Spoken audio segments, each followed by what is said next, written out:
Buenas tardes, tengan todos ustedes los que nos acompañan desde Ciudad Neyli, Limón y Pérez Celedón. Reciban un cordial saludo de parte del Tribunal Supremo de Elecciones. Esta es una actividad que hemos planificado desde el Instituto de Formación y Estudios en Democracia con la colaboración del Departamento de Registro de Partidos Políticos y Financiamiento de Partidos Políticos. Les voy a contar un poquito cómo va a ser la dinámica para que nos ubiquemos en tiempo y espacio. Iniciamos ahora a las 5 de la tarde y estaríamos finalizando a las 7 de la noche. Vamos a desarrollar diferentes temas de una manera muy concreta, por lo que les pedimos ir tomando apuntes durante la charla de cada una de las expositoras. Vamos a desarrollar tres grandes temas. Uno primero es normativa vigente y procedimientos para la constitución de partidos políticos, conformación de estructuras partidarias y fiscalización de asambleas de partidos. Luego seguiremos con un segundo tema que es el de coaliciones para finalizar con lineamientos generales en materia de financiamiento. Una vez que las facilitadoras hayan finalizado, daremos un espacio de unos 10 minutos para que ustedes, desde donde nos acompañan, puedan realizar preguntas, porque por lo que les repito, es bueno que vayan tomando anotaciones, que vayan apuntando sus preguntas para hacerlas al finalizar. Nos van a acompañar tres expositoras expertas en los diferentes temas que les acabo de decir. La primera que nos va a acompañar es la señora Silvia Marín del Departamento de Registro de Partidos Políticos. Luego nos va a acompañar doña Marta Castillo del Departamento de Registro de Partidos Políticos. Ella es la jefa y también encargada del programa de inscripción de candidaturas. Luego, para finalizar, nos acompañará María Quiroz, que es funcionaria, asesora jurídica del Departamento de Financiamiento de Partidos. Esta va a ser la dinámica, esperemos que sea de mucho provecho para todas y todos ustedes.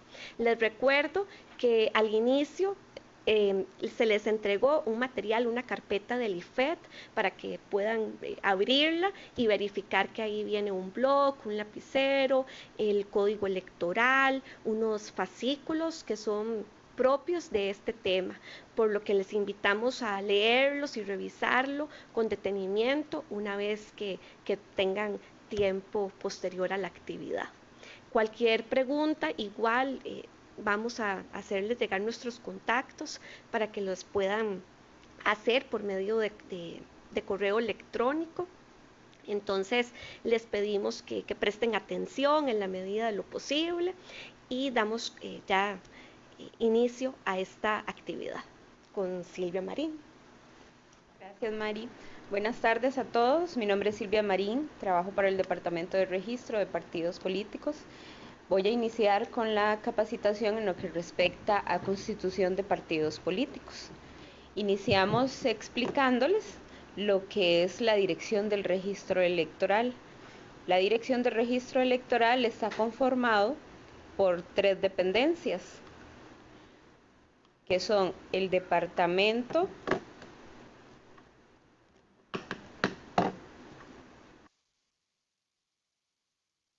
de Registro de Partidos Políticos, que nos encargamos de todo lo que tiene que ver con inscripción de los partidos políticos.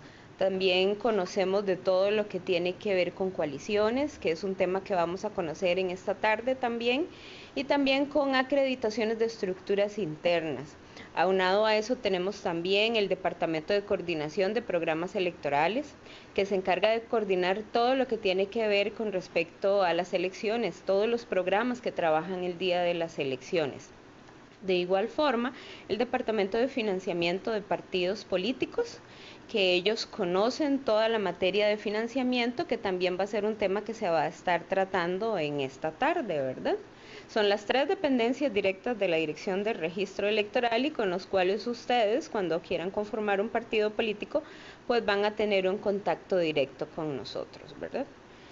Importante señalarles que la normativa que viene a ampararnos en esta tarde con lo que respecta a Constitución es el artículo 98 de la Constitución Política, igual que el artículo 48 del Código Electoral, el cual establece que cualquier ciudadano de este país puede crear partidos políticos.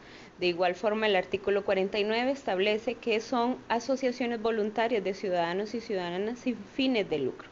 La finalidad de estos partidos es que puedan las personas participar activamente en la política nacional a través de estos vehículos, ¿verdad? Que vienen a facilitarle a cada una de las personas su participar como candidatos a cualquiera de los cargos de elección popular, ¿verdad? Importante también conocer la normativa que ampara todo el ordenamiento jurídico, ¿verdad? Tenemos como encabezando esta pirámide la Constitución Política, ¿verdad? Luego está el Código Electoral, que es el que ha sufrido una reforma desde el 2009 para acá y el que viene a regular todos los trámites y procedimientos que tenemos dentro del departamento, al igual que de las dependencias de la dirección.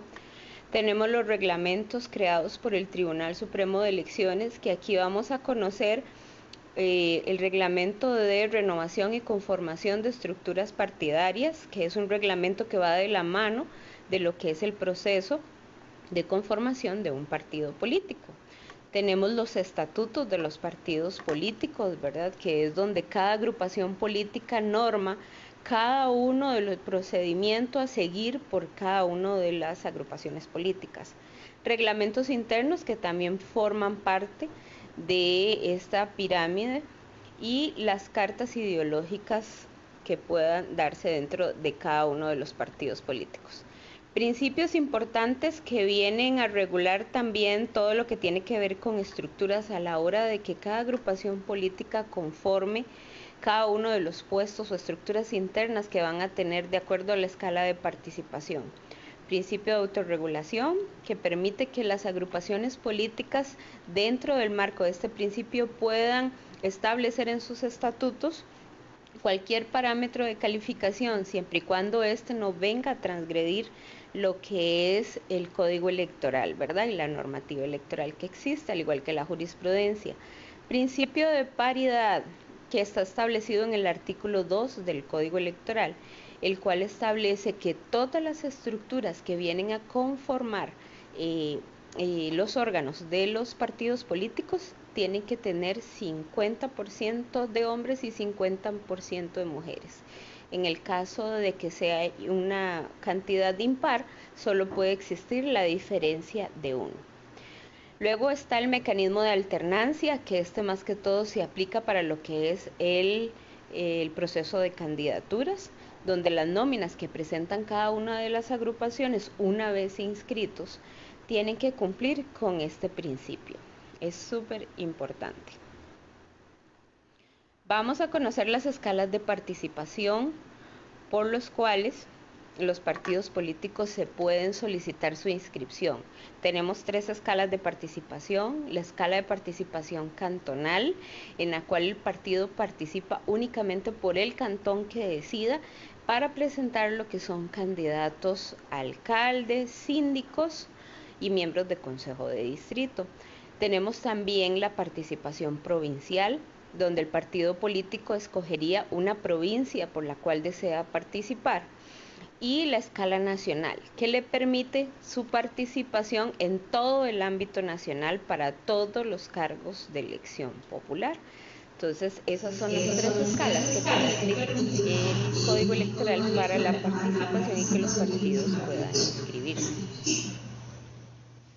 Los tipos de asambleas que pueden darse a raíz de la escala de participación: tenemos en la escala cantonal, el partido político puede optar por las asambleas distritales, ya esto es algo optativo, de lo contrario únicamente realizarían una única asamblea cantonal, ¿verdad?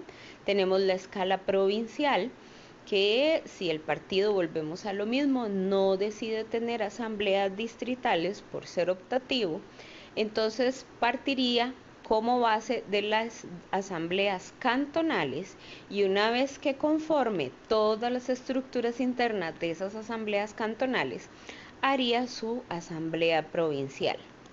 Si la escala de participación a escoger sería nacional, el partido político tendría que tener lo mismo, dependiendo de la base, si no decide distritales, iniciaría sus asambleas desde la escala cantonal para proceder a hacer las 7 provinciales y posteriormente se haría la Asamblea Nacional. Es importante recalcar acá que no se va a permitir el avance de una escala a otra si no se han concluido la conformación en su totalidad de cada una de las estructuras a nivel inferior. Entonces hay que tener completo cada una de las escalas para poder subir a la que sigue. Vamos a ver el procedimiento de conformación de un partido político. ¿Con qué inicia para poder inscribirse de acuerdo a estas escalas que acabamos de ver? Lo primero que debe hacer un partido es, de acuerdo a la escala, hacer su asamblea de constitución. El artículo 58 del Código Electoral establece que si es un partido a escala cantonal, tendrá que tener como mínimo 50 fundadores que sean electores del cantón. Y si es su participación a escala provincial o nacional, serían 100 fundadores. De igual forma deberán en esa asamblea de constitución aprobar los estatutos provisionales. Dentro de la carpetita que se les facilitó, ahí llevan un modelo de estatuto que se creó en el departamento con el fin de facilitarles a ustedes un modelito para poderse guiar en lo que ustedes necesitan a la hora de crear sus estatutos. Es importante que tomen en consideración que ese modelito está hecho para un partido a escala cantonal. Entonces, para que lo tomen en cuenta. Importante también en esa asamblea de constitución conformar un comité ejecutivo provisional, que como mínimo se requiere que sea un presidente, un secretario y un tesorero, que son los que se van a encargar a través del proceso de inscripción y de conformación de las estructuras, solicitar las asambleas ante el Departamento del Registro de Partidos Políticos y hacer cualquier otro tipo de gestión en cualquiera de las dependencias del Tribunal Supremo de Elecciones y de la Dirección del Registro Electoral. Aunado a estos 3 aspectos que están viendo en este momento, es importante que nos señalen 2 correos electrónicos con el fin de que nosotros podamos notificarle cualquiera de los actos que se emitan en el departamento a esos correos electrónicos, ya que la notificación a los partidos políticos va a ser por este medio. Entonces es importante. Esta asamblea de constitución es muy importante, que tiene que llegar protocolizada. La pueden presentar ante el Departamento de Registro de Partidos Políticos en la ventanilla única que se encuentra ubicado en la planta baja del Tribunal Supremo de Elecciones o en cualquiera de las oficinas regionales del Tribunal Supremo de Elecciones. Todos estos aspectos tienen que estar contemplados dentro de la protocolización. Entonces es muy importante que tomen en consideración que no se pueden presentar documentos adjuntos a la protocolización, ya que todos tienen que estar insertos. Así lo estipula el artículo 58 del Código Electoral. Aspectos importantes que debe de contener ese estatuto, que sin embargo están destacados dentro de este modelito que les facilitamos. Importantísimo recalcar que la divisa del partido político tiene que ser completamente diferente a otras divisas de partidos que ya están inscritos. No se pueden utilizar banderas o escudos nacionales o de otros países. Entonces, para poder corroborar este dato, pueden visualizar las divisas en la página del Tribunal Supremo de Elecciones, donde ahí aparecen todas las divisas de los partidos que se encuentran actualmente inscritos. Otro aspecto importante son los órganos internos que van a conformar este partido político, ¿verdad?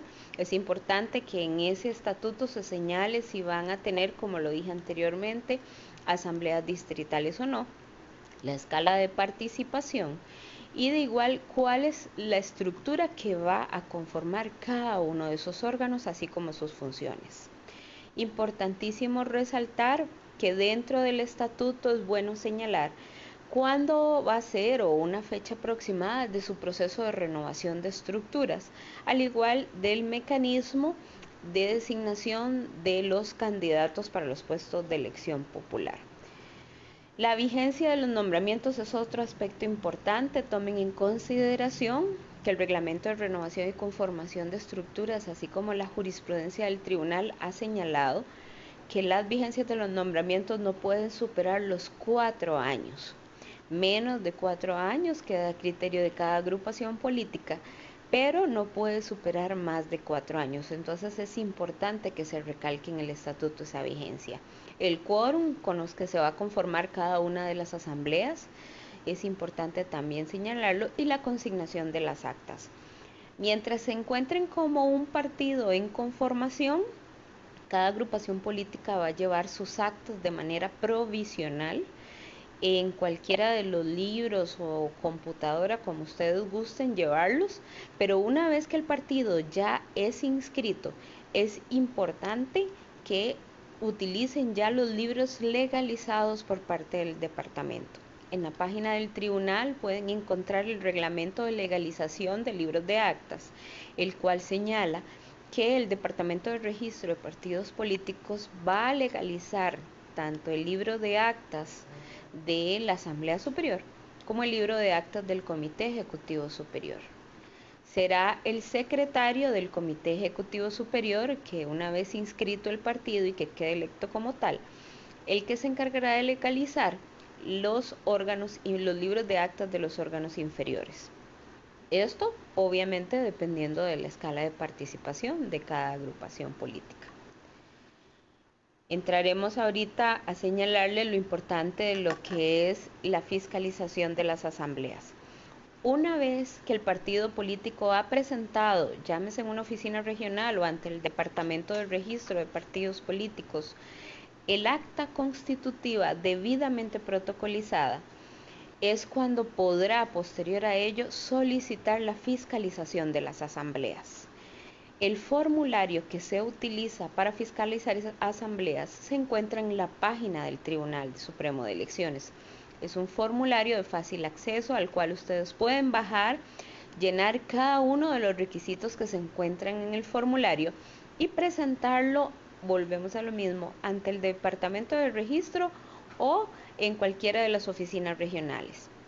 Es importante recalcar que cada uno de estos formularios es uno por cada asamblea y que debe presentarse con 5 días hábiles de antelación.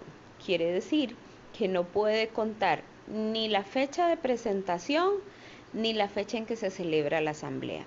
También tomar en consideración los días que sean feriados para lo que es la solicitud de la asamblea. El delegado que nosotros vayamos a enviar para fiscalizar esa asamblea se le será comunicado al partido político por medio de un oficio, en el cual le emitiremos el oficio indicándole la aprobación de la asamblea junto con el delegado o delegados, dependiendo del tipo de escala, que van a fiscalizar dicha asamblea. Este oficio será comunicado a los correos electrónicos que ustedes aprobaron en la asamblea de constitución. Entonces, por eso es importantísimo señalar esos correos electrónicos. Será el delegado el que se encargue de emitirnos un informe con los acuerdos que ustedes tomaron en esas asambleas para nosotros proceder a acreditar cada una de ellas.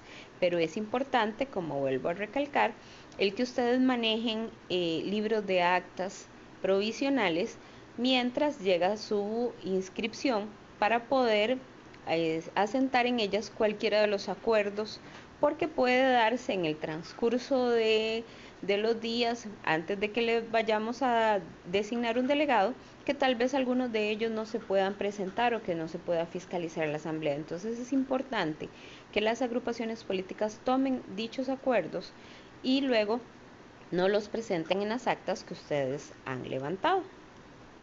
¿Cuáles son las estructuras que se van a fiscalizar?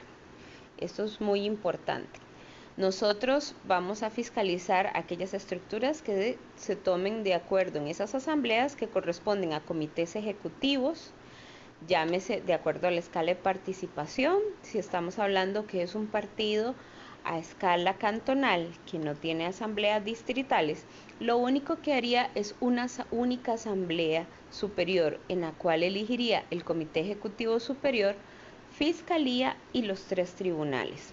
¿Cuáles son los 3 tribunales? Tribunal de Ética y Disciplina, Tribunal de Alzada y Tribunal de Elecciones Internas. Cuando se eligen asambleístas es si nuestra escala de participación va más allá, llámese provincial o nacional. Tomemos en consideración que si tenemos una escala de participación provincial, tendríamos que iniciar las asambleas con asambleas cantonales.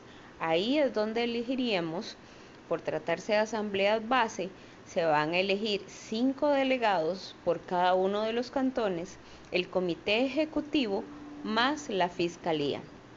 Estas asambleas base iniciarían con un quórum mínimo de 3 personas que sean electoras del cantón donde se va a realizar la asamblea. Esto es muy importante que tomen en consideración a la hora de que inician el quórum de la asamblea, para que las personas que se presenten les muestren su cédula de identidad y les hagan ver que realmente son electoras del cantón. Los delegados territoriales son los que van a representar cada uno de los cantones. Ponemos el ejemplo de una estructura provincial. Van a ser representantes de cada uno de los cantones, por eso lo importante de que tengan su circunscripción como parte de la representación de ese cantón. El Código Electoral no establece en el artículo 67 si desean tener suplentes. Eso ya queda dentro del principio de autorregulación de los partidos políticos, el decidir si van a tener o no suplentes. Tenemos también la figura de los delegados adicionales, que estos ya vienen a conformar más que todo estructuras superiores.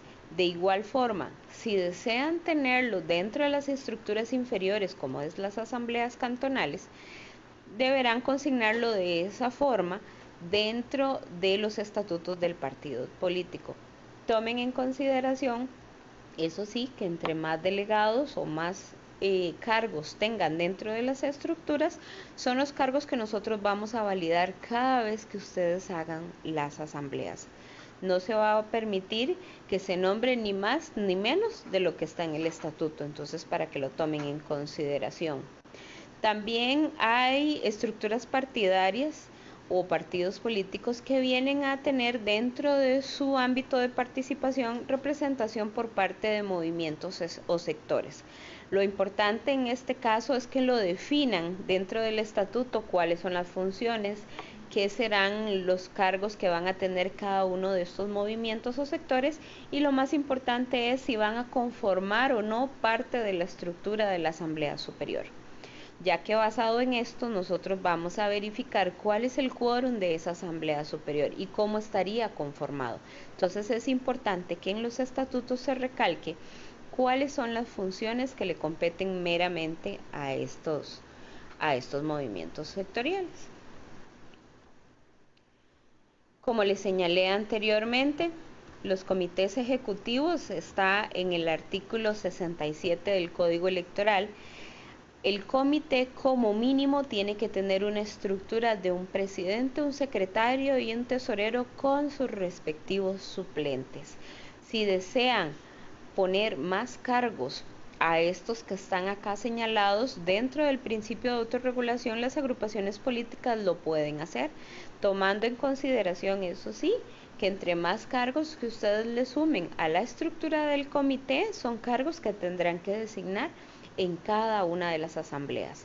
Volvemos a recalcar, es importante que la estructura de los comités como nómina independiente, propietarios y suplentes, se tiene que validar el principio de paridad.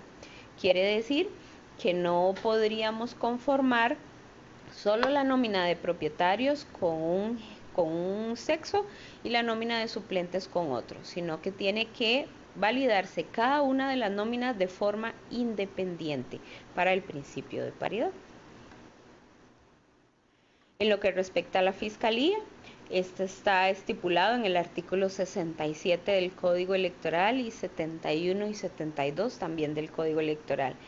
Establece que sea un único miembro, un fiscal propietario, Pero volvemos a lo mismo, dentro del principio de autorregulación le queda a cada agrupación si desea consignarle un suplente. Lo que respecta a los tribunales es únicamente para la estructura superior. Vuelvo a poner el ejemplo de un partido a escala provincial. En las asambleas cantonales únicamente designarían comité ejecutivo, fiscalía y delegados, nada más.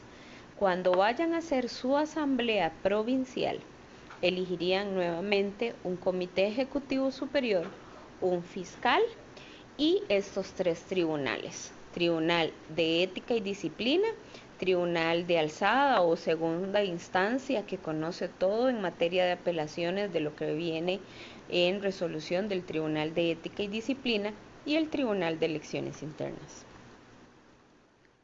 El Tribunal de Ética y Disciplina está contemplado en el artículo 73 del Código Electoral. Es importante que tomen en consideración que cuando crean este órgano tienen que definir cuál va a ser su integración, cuáles son sus funciones, su competencia y el procedimiento a seguir. Importantísimo acá que tiene que tener cuáles son las sanciones que le va a competir a cada uno de los militantes en el momento en que ellos incurran en X o Y incumplimiento de los estatutos del partido.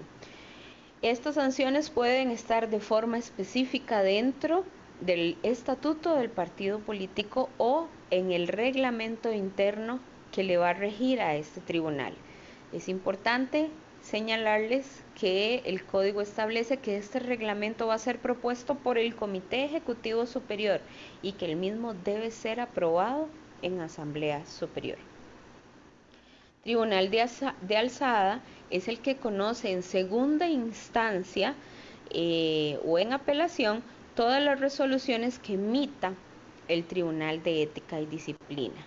Este le permite tener una segunda instancia a aquellos militantes que por alguna u otra razón se les está aplicando una sanción dentro del partido político. Son órganos internos meramente de competencia de las agrupaciones políticas. Por eso es importante que a la hora que estos tribunales sean conformados e integrados por las agrupaciones políticas, tienen que velar de que los mismos en su conformación conozcan de la materia que ellos van a resolver dentro de los tribunales. El Tribunal de Elecciones Internas está regulado en el artículo 74 del Código Electoral. Como lo indica el artículo, garantiza las actuaciones y la participación democrática. El tribunal va a llevar todo lo que tiene que ver con la parte electoral interna de las agrupaciones políticas. Muchos lo utilizan para lo que es el manejo y todo lo que tiene que ver con candidaturas, para la escogencia de los candidatos en cada proceso electoral que el partido político quiera participar. Este tribunal goza de independencia administrativa y funcional, entonces su reglamento será creado por ellos mismos, pero sí tiene que ser aprobado por Asamblea Superior. Entonces eso es importante que lo conozcan cuando lo vayan a crear en la Asamblea Superior de cada uno de los partidos políticos, de acuerdo a la escala de participación. Nosotros iremos como departamento creando un auto o una resolución cada vez que ustedes como agrupaciones políticas realicen una asamblea. Nosotros les vamos a ir dictando un auto, que es más o menos el modelito que ustedes están viendo ahorita. Les vamos a dictar un auto por cada asamblea que ustedes realicen, donde les vamos a señalar cuál es la estructura que llevan acreditada hasta ese momento y si persiste algún tipo de inconsistencia. A razón de que se dé alguna inconsistencia, la misma será señalada en el auto y se le indicará de igual forma cuál es el método para que ustedes lo puedan subsanar. Entonces es importante que tomen en consideración y estar al pendiente de cada vez que ustedes celebran una asamblea, porque el departamento les emitirá un auto para que ustedes conozcan si la estructura que acaban de nombrar en una asamblea, llámese cantonal, provincial o nacional, su estructura está completa. Como les señalé al inicio de esta presentación, nosotros no vamos a permitir el avance de escala hasta que el partido haya concluido cada una de las etapas. Si existe alguna inconsistencia a nivel de alguno de los cantones, a nivel de alguna provincia, si se tratase de un partido a escala nacional, nosotros no les vamos a permitir hacer la asamblea superior hasta tanto no se haya acreditado por completo las estructuras y que éstas se encuentren completas y sin ningún tipo de error. Una vez que el partido político ya presentó su solicitud, celebró todas sus asambleas y recolectó sus adhesiones de acuerdo a la escala de participación, es cuando presentará la solicitud formal de inscripción. Esta solicitud formal, si quieren participar en el proceso electoral que se avecina, que son las elecciones municipales del 2020, esa solicitud de inscripción deberá presentarse antes de febrero del próximo año. Es importante recalcarles que la agrupación política tiene 2 años a partir de la asamblea de constitución para poder hacer todo este proceso. No obstante, si quisieran participar, como les acabo de decir, en el proceso electoral que se avecina, esos 2 años o ese plazo se acorta a febrero de este año. Entonces es importante que ya hayan presentado su acta constitutiva, celebrado sus asambleas y haber recolectado sus adhesiones para presentarnos la solicitud formal de inscripción. En lo que respecta a las adhesiones las pueden solicitar una vez que ustedes han presentado el acta constitutiva. Y de acuerdo a la escala de participación, así será la cantidad que deban recolectar. Ustedes van a solicitar ante el Departamento de Registro que nosotros le facilitemos a los correos electrónicos que ustedes aprobaron el digital de las hojas de adhesión. Es el modelito que ustedes tienen en este momento. Y nosotros se lo remitiremos al correo para que en el encabezado que ustedes ven ahí le puedan poner el nombre, la escala de participación y la circunscripción por la cual está participando el partido político. Para un partido a escala cantonal se deberán recolectar 500 adhesiones, un partido a escala provincial son 1000 y un partido a escala nacional son 3000. Solicitan el digital, nosotros se lo vamos a enviar al correo, ustedes van a imprimir la cantidad que se necesita de acuerdo a estas cantidades que le acabo de mencionar y las van a llevar nuevamente, llámese a oficinas centrales del Tribunal Supremo de Elecciones o en una oficina regional, para que nosotros procedamos a hacer el visado de cada una de estas hojas de adhesión. Una vez que nosotros las hayamos visado por parte de la dirección, se les va a devolver a ustedes para que puedan iniciar con la recolección de las firmas. Entonces tienen que tener en consideración que si una hoja no está visada por parte de la dirección, no va a tener la validez requerida. Entonces, para que lo tomen en cuenta. Ustedes presentan la solicitud formal de inscripción ante la ventanilla única de la Dirección General de Registro Electoral, lo repito, ante una oficina regional, y nosotros vamos a entrar a conocer cada uno de los documentos que ustedes presentaron. ¿Cuáles serían esos documentos? El acta constitutiva con su estatuto. Entraremos a conocer también cómo está la estructura superior de las asambleas y revisaremos cada una de las adhesiones. Si alguno de estos documentos presenta inconsistencias, nosotros procederemos 2 meses después de presentada la solicitud, procederemos a emitir una resolución de prevención en la cual le indicaremos cuáles son las inconsistencias que se pueden presentar con alguno de estos 3 documentos y le señalaremos un plazo oficial para que ustedes puedan subsanar. Eso es un plazo improrrogable en el cual ustedes van a subsanar, dependiendo de la inconsistencia, llámese por medio de una asamblea superior, las inconsistencias que les acabamos de señalar. Tomen en cuenta que una vez que pase ese plazo, ustedes deberán presentar nuevamente la documentación ante la ventanilla única nuevamente de la dirección para nosotros entrar a conocer si subsanaron o no dentro del plazo que les dimos lo que se les señaló. Una vez que ustedes han subsanado y todo se encuentra correcto, nosotros procederemos a hacer la publicación que establece el artículo 62 del Código Electoral en el Diario Oficial La Gaceta, con el fin de que las mismas sean conocidas por terceros por aquello de que tengan alguna oposición con la inscripción del partido político. Pasado el plazo de 15 días hábiles que establece, 15 días naturales, perdón, que establece el Código Electoral, nosotros procederemos a dictar lo que es la resolución ya final, acreditando la agrupación política o en su caso denegándola si es que no subsanaron algo. Entonces es importante que tomen en consideración que todo este procedimiento iniciaría desde que ustedes presentan la solicitud y ante el departamento se puede llevar un aproximado de 5 meses. Entonces, para que lo tomen en cuenta. Importante recalcar, nuevamente ahí ustedes tienen una hojita de síntesis para que lo tomen en consideración, como se los dije al inicio.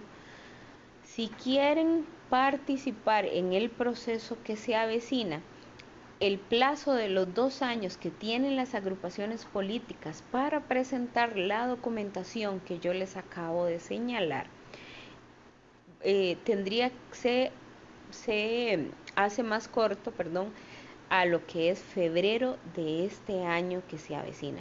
Entonces tomen en consideración eso, porque muchas personas pretenden que aunque se les haya dado el plazo de los 2 años y lleguemos a febrero, entren dentro del proceso.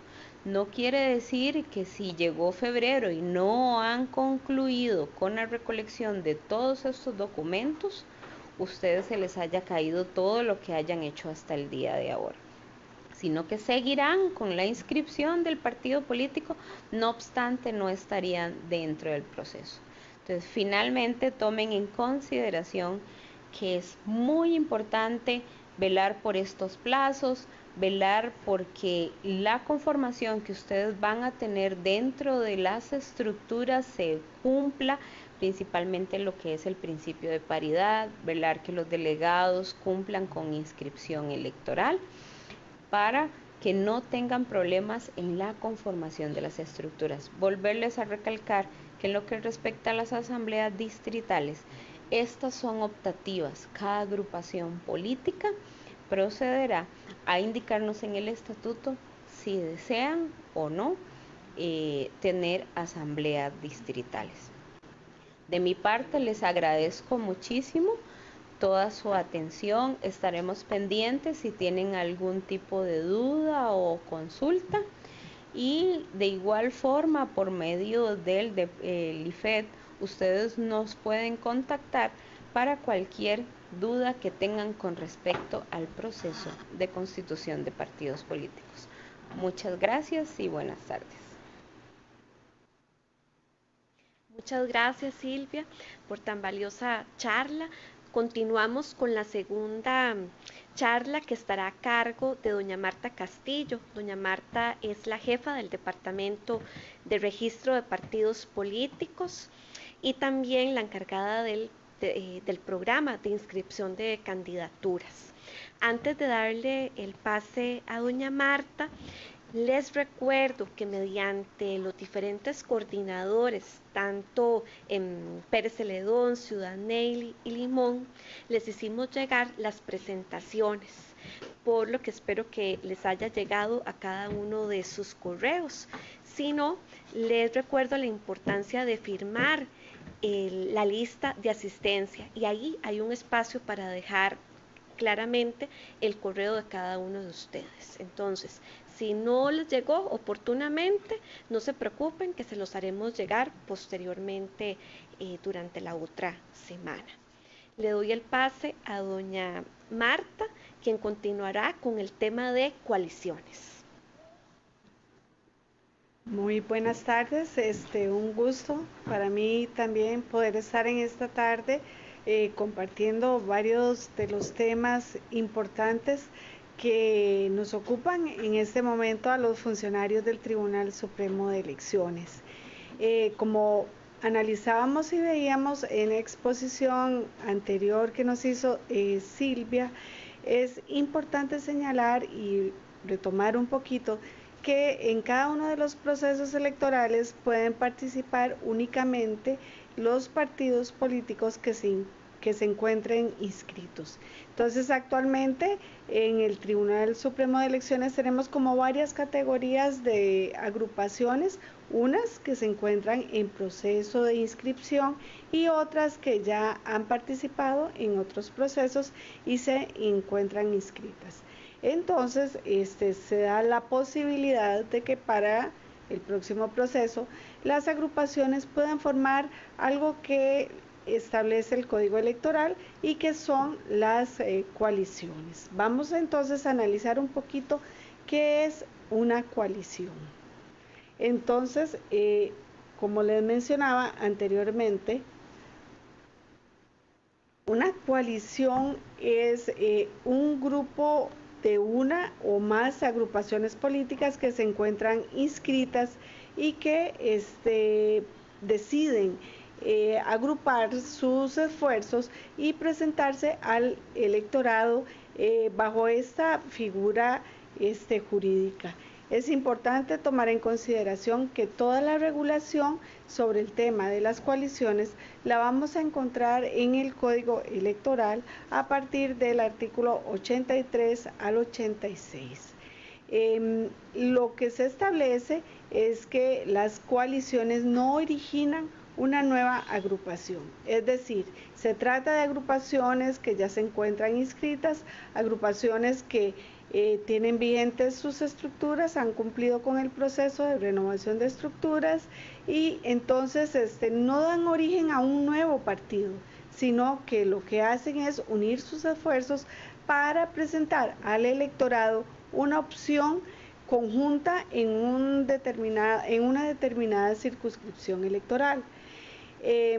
Por esta razón, los partidos que la conforman no dejan de existir. Así, por ejemplo, si existe un partido ya inscrito a escala nacional y hay otro partido inscrito a escala cantonal, pueden decidir coaligarse para presentar candidaturas comunes en un determinado cantón, pero la agrupación no, por esta razón, deja de existir.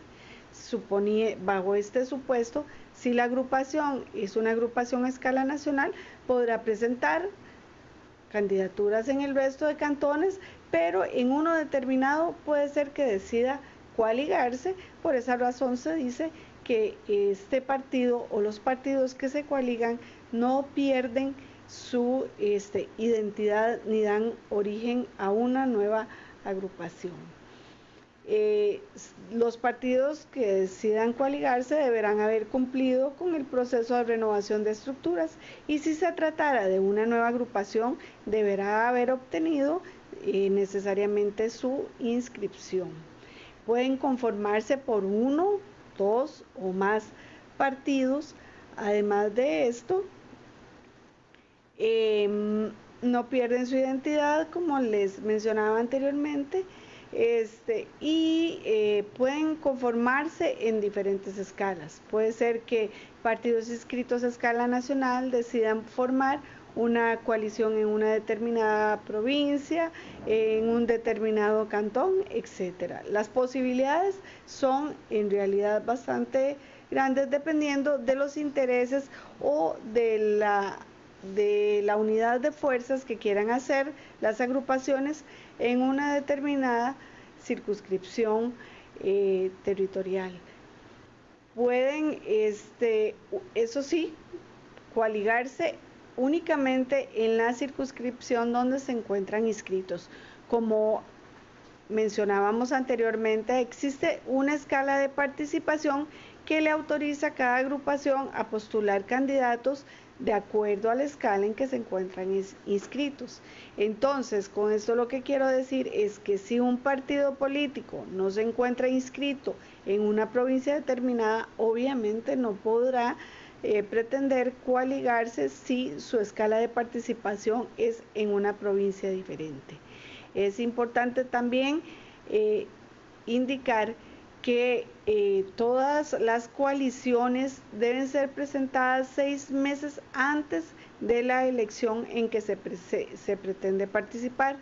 Por esta razón, entonces, el mes de agosto del año 2019 será la fecha límite para que las agrupaciones políticas puedan presentar su solicitud para participar en coalición. Entonces, como podrá notarse, estamos ya de cara a un proceso electoral a realizarse en febrero del año 2020 y desde ya entonces empezamos con el cumplimiento de una serie de plazos importantes que no tienen marcha atrás, es decir, son fechas establecidas que deberán cumplirse y después de esa fecha no existe la posibilidad de presentar ningún otro tipo de solicitud.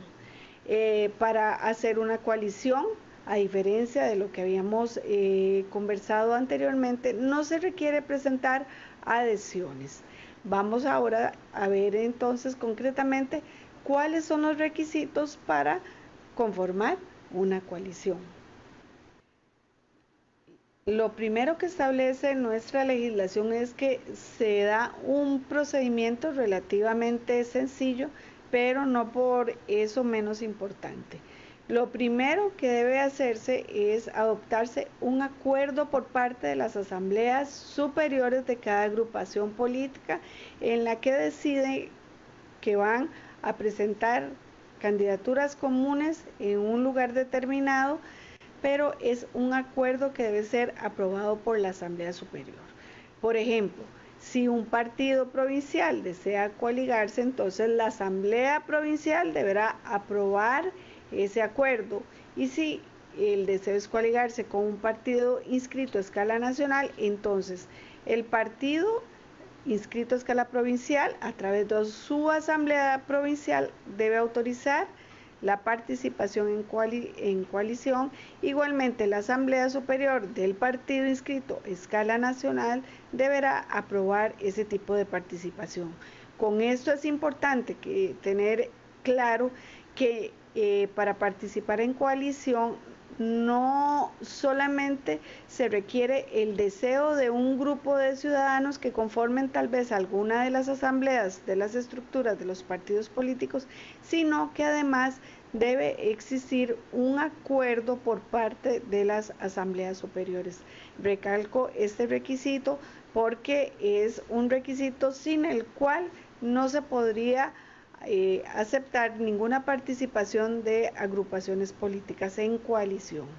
Una vez que las asambleas superiores han aprobado la participación en coalición, entonces debe dictarse un pacto por escrito que también debe ser aprobado por la Asamblea Superior y además debe ser suscrito por los representantes de los partidos políticos. Generalmente, y en la mayoría de casos es así, que la representación legal de las agrupaciones políticas la tiene el presidente. Entonces, ese pacto deberá ser aprobado en la Asamblea Superior y además suscrito por los presidentes de los comités ejecutivos superiores. Ahora bien, ¿qué es lo que contiene ese pacto? ¿Cuál es el contenido de este pacto? Este contenido está regulado en el Código Electoral y básicamente, en resumen, lo que establece que debe contener el pacto es el programa de gobierno, es decir, cuál va a ser el programa que se va a plantear al electorado en caso de que la coalición logre alcanzar alguno de los puestos para los cuales ha sido creada.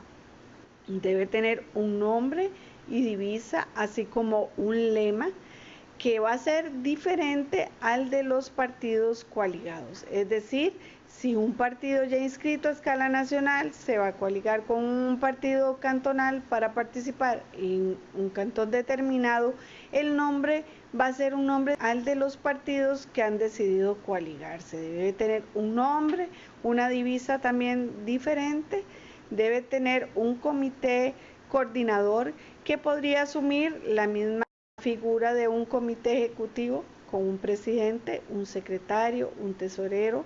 Debe además designarse un representante legal y debe tener un tesorero.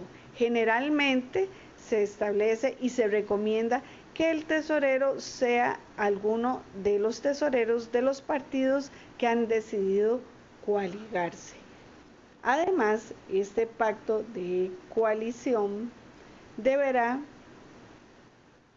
establecer el procedimiento para elegir los candidatos de la coalición. Lo que se estila es que entonces cada uno de los partidos elija a los candidatos de la coalición siguiendo lo establecido en sus estatutos y que posteriormente entonces así lo presente en el momento de formular y plantear las nóminas de candidatos para la elección respectiva. En el pacto debe indicarse cuáles son los puestos que van a ser ocupados por cada uno de los partidos. Un ejemplo de esto sería, y pensando ya en la elección municipal que se avecina, que por ejemplo el partido A ha determinado coaligarse, entonces que el partido A va a designar el candidato para el alcalde y por ejemplo que el partido B se reserva la subalcaldía o el alcalde primero y que el partido A se designa o se reserva la designación del candidato a la alcaldía segunda o a la vicealcaldía segunda. Igualmente, los partidos están en plena libertad para determinar cómo van a elegir los candidatos a regidores y demás puestos municipales. Ahí eso estará determinado por el principio de autorregulación partidaria, es decir, los partidos que deciden participar en coalición son soberanos en la forma de determinar cuáles puestos le corresponderá designar a cada una de las agrupaciones políticas. Es muy importante además que en este pacto se establezca la forma en que se va a distribuir el porcentaje de la contribución estatal en la coalición. Además, las reglas y los mecanismos para la recepción de contribuciones de origen privado que se exige de esta forma a los partidos políticos inscritos, igualmente se exige a las coaliciones.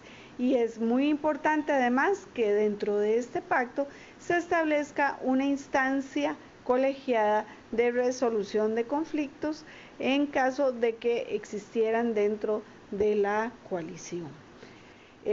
Una vez que ya se ha cumplido con esta serie de requisitos y se tiene claro cuál es el procedimiento a seguir, entonces se seguirá con el procedimiento de inscripción, que es un procedimiento relativamente sencillo.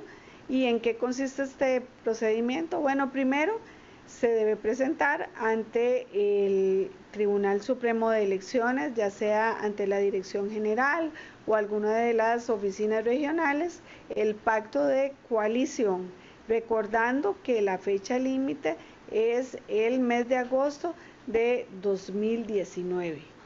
Además, se debe presentar el pacto protocolizado por escrito.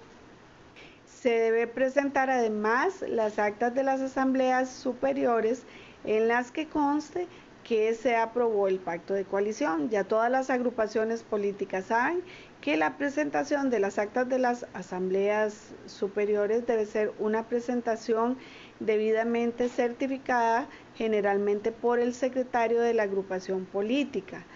Si existiera algún defecto, entonces la Dirección General del Registro Electoral hará una única prevención en la cual señalará los defectos u omisiones que deberán ser corregidos.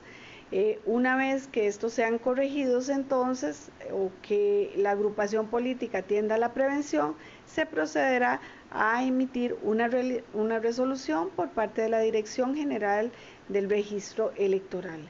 En esta resolución se indicará si se inscribe o no se inscribe la coalición. Si se inscribe la coalición, pues entonces ya la agrupación política en el momento específico o el grupo de agrupaciones políticas que se han coaligado, entonces podrán presentar las candidaturas comunes para participar en el proceso electoral. Esta resolución de la Dirección General será notificada a las direcciones, que es importante que también sean designadas direcciones de correo electrónico para notificaciones oficiales a la coalición que sean establecidas en el pacto de coalición, y se establece ahí la posibilidad de recurrir la resolución de conformidad con lo establecido en el Código Electoral. Finalmente, una vez pasado el proceso electoral, entonces la coalición desaparece, es decir, se ordena una anotación marginal a la inscripción de cada uno de los partidos políticos, y pasado el proceso electoral, entonces se procede a la cancelación de la coalición. Es decir, que una coalición que ya haya participado en un proceso, por ejemplo, presidencial, a la fecha ya estaría cancelada, y para cada proceso electoral entonces deberá presentarse una nueva coalición si este es el deseo de las agrupaciones políticas. Entre otras posibilidades también existe la de que exista un acuerdo unánime de los partidos para no seguir adelante una vez que haya sido inscrita. Entonces esa sería una causa de cancelación. Otra sería el deseo de retirarse de la contienda. Como les decía, otra de las causas de cancelación es que haya pasado el proceso electoral, y una vez que ha sido inscrita la coalición, no es posible que exista un retiro voluntario un año antes de las elecciones. Es decir, si falta menos de un año y la coalición ya ha sido inscrita, no puede retirarse de la contienda, sino que necesariamente deberá participar y proponer candidatos para la elección en que fue inscrita. Si se cancela, una vez cancelada la anotación marginal, no se procederá a inscribir las candidaturas. Finalmente, como podemos observar, la participación en coalición es un proceso importante y una forma de participación política que involucra a partidos políticos inscritos, pero que además da una posibilidad de unir fuerzas a las agrupaciones políticas en una determinada circunscripción para presentar candidatos al electorado. Más adelante, si existe alguna duda, pues claro que estamos aquí a la orden para evacuar cualquier consulta, y de mi parte, muchas gracias por la atención. Muchas gracias, doña Marta, por haber sacado este ratito y atender este tema tan complejo, que era de mucho interés para los compañeros que están en Pérez Celedón. Para finalizar, vamos a darle el espacio a María Quiroz. Ella es asesora jurídica en el Departamento de Financiamiento de Partidos Políticos. Ella nos estará hablando de lineamientos generales, porque ¿verdad? Una vez más es un tema bastante complejo. Entonces, en términos generales, ella abordará este tema, que también les recordamos se desarrolla en el fascículo Creación y Funcionamiento de los Partidos Políticos. Vamos a esperar a María. y con ella estaremos alrededor de 25 minutos para finalizar este ciclo de 3 charlas y posteriormente daríamos ya la finalización con un espacio de unos 10 minutos de preguntas, por lo que también les recordamos seguir tomando sus anotaciones.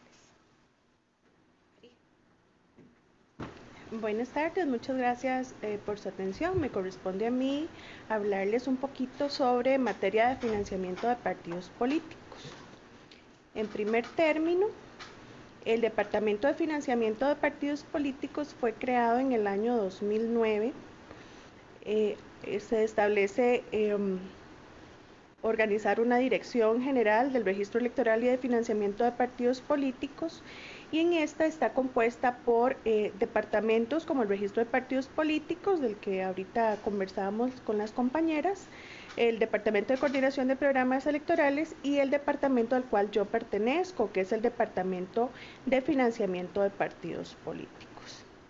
El régimen jurídico aplicable en materia de financiamiento de partidos políticos se compone a partir del artículo 86 del Código Electoral.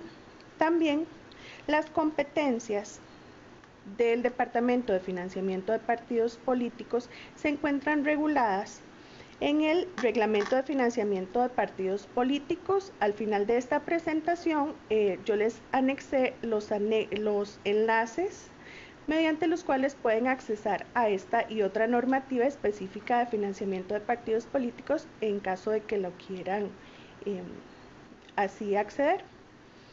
Básicamente las competencias del Departamento de Financiamiento de Partidos Políticos son la revisión técnica de las liquidaciones de gastos que presentan las agrupaciones políticas para optar con recursos a la contribución estatal. Esto lo encontramos en el artículo 69 del Reglamento de Financiamiento de Partidos Políticos.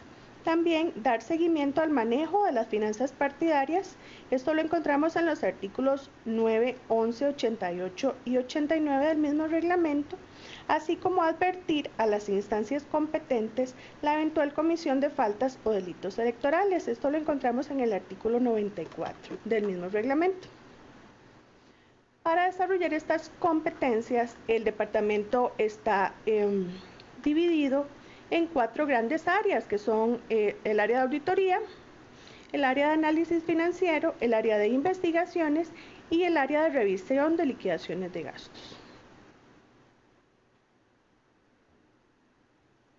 Con respecto a las facultades asignadas al departamento, tenemos el procedimiento mediante el cual se advierte a la comisión de faltas o delitos electorales, procedimientos o estudios de solvencia económica, mediante los cuales podemos requerir informes que den cuenta de la solvencia económica de contribuyentes a los partidos políticos.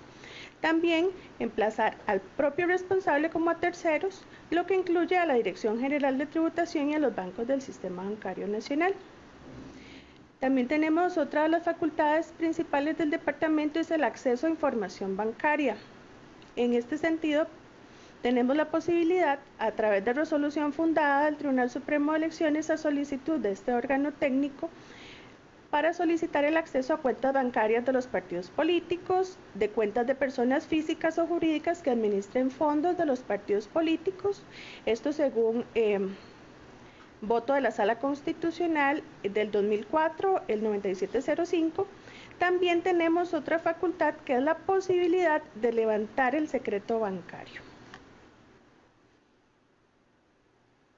El patrimonio de los partidos políticos se encuentra, según el artículo 86 del Código Electoral, compuesto de 3 grandes fuentes: contribuciones de personas físicas, bienes y recursos que autoricen los estatutos y que no prohíba la ley, también contribución del Estado en la forma y la proporción establecidas por el Código Electoral y todo el ordenamiento jurídico electoral, y los bienes muebles o inmuebles registrables que se adquieran con fondos del partido o que provengan de contribuciones o donaciones. Dentro de los principios aplicables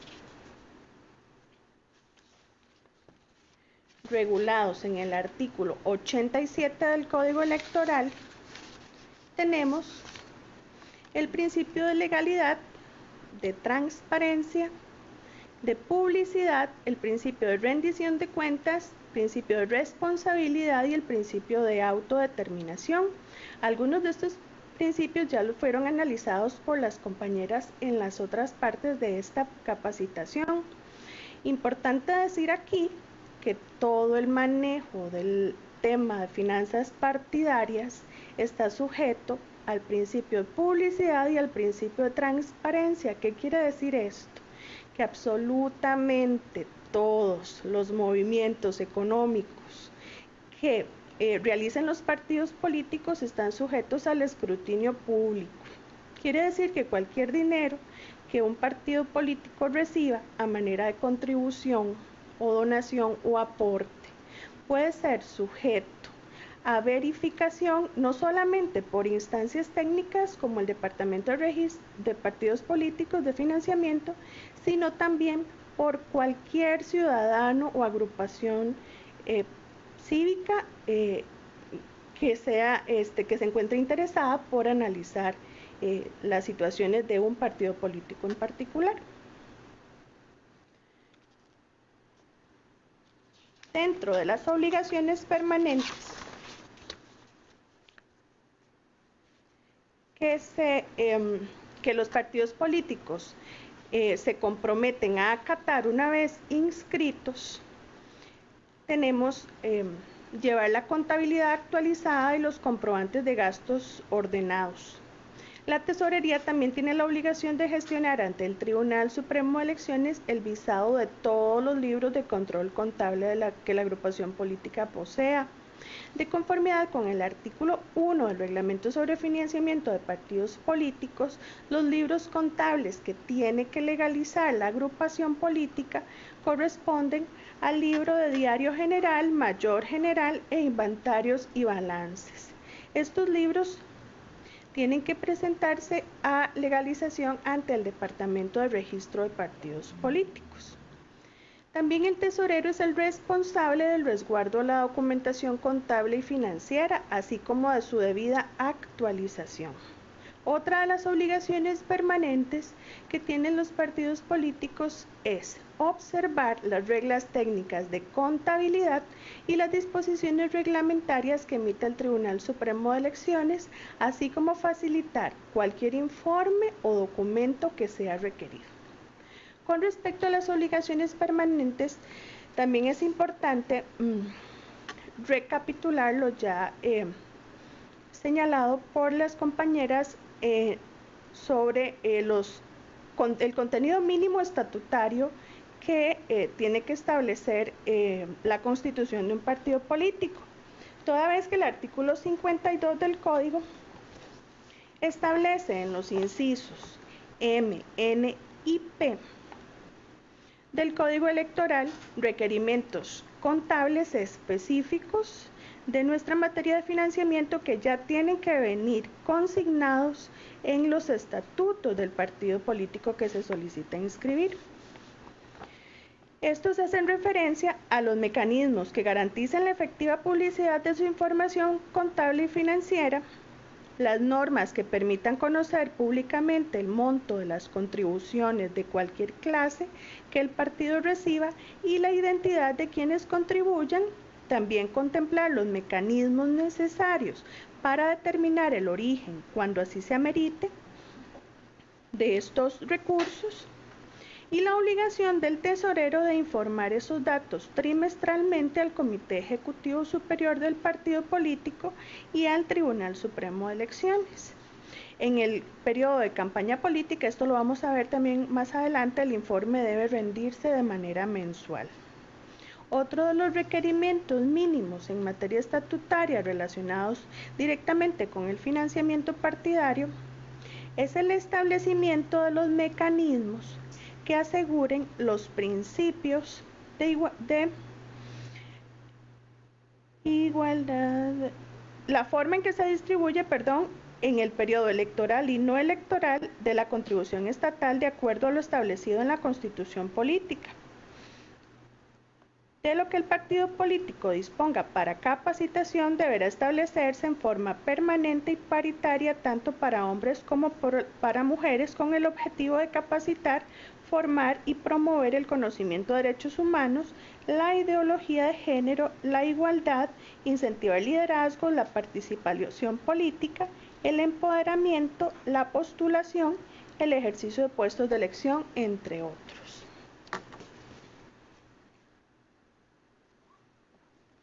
Con respecto a los deberes que adquieren los partidos políticos en materia de financiamiento partidario, tenemos el deber de informar.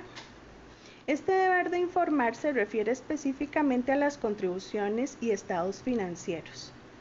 En este sentido, las principales obligaciones recaen en la figura del tesorero del Comité Ejecutivo Superior, pues este está obligado a informar trimestralmente al Tribunal Supremo de Elecciones sobre donaciones, contribuciones o aportes que recibe el partido político.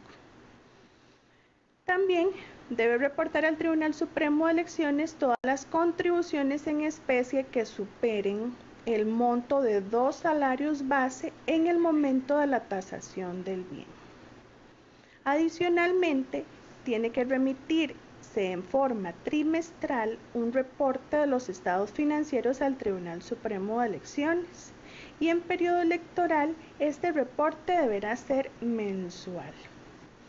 El periodo electoral al que hace referencia la normativa antes indicada se extiende de conformidad con la calendarización electoral que el Tribunal Supremo de Elecciones realice para cada proceso eleccionario entre el mes de octubre y el mes de febrero del año en que se realizan las elecciones. En este periodo, de octubre del año anterior a las elecciones a febrero del año en que se realizan las elecciones, el reporte de estos datos al Tribunal Supremo de Elecciones tiene que hacerse de manera mensual. En todas las demás épocas, este periodo es trimestral, o sea, cada 3 meses el tesorero del partido político tiene que estar dando cuentas a efectos de llevar un debido control de las finanzas de los partidos políticos al Departamento de Financiamiento de Partidos Políticos. Con respecto a requisitos en materia de donaciones, tenemos que destacan los siguientes. Los partidos políticos tienen que abrir una cuenta única para fondos provenientes de donaciones, contribuciones o aportes privados. Su apertura y cierre debe ser comunicado por el tesorero al Tribunal Supremo de Elecciones dentro del plazo de 8 días hábiles posteriores al acto de apertura. Esto no quiere decir que los partidos políticos tengan una única cuenta bancaria en la que tienen que realizar todas sus transacciones. Sin embargo, el requisito establecido por la normativa es que todas las donaciones, contribuciones o aportes se canalicen a partir de una única cuenta. Entonces, esta cuenta sí tiene que ser exclusiva para recibir este tipo de ingresos. Otro de los requisitos en materia de donaciones que vale la pena resaltar es la individualización y el registro de toda contribución en el momento de su recepción mediante comprobante bancario o recibo oficial expedido por el partido político, en este caso firmado por el donante o contribuyente. Esto lo dispone así el artículo 123 del Código Electoral.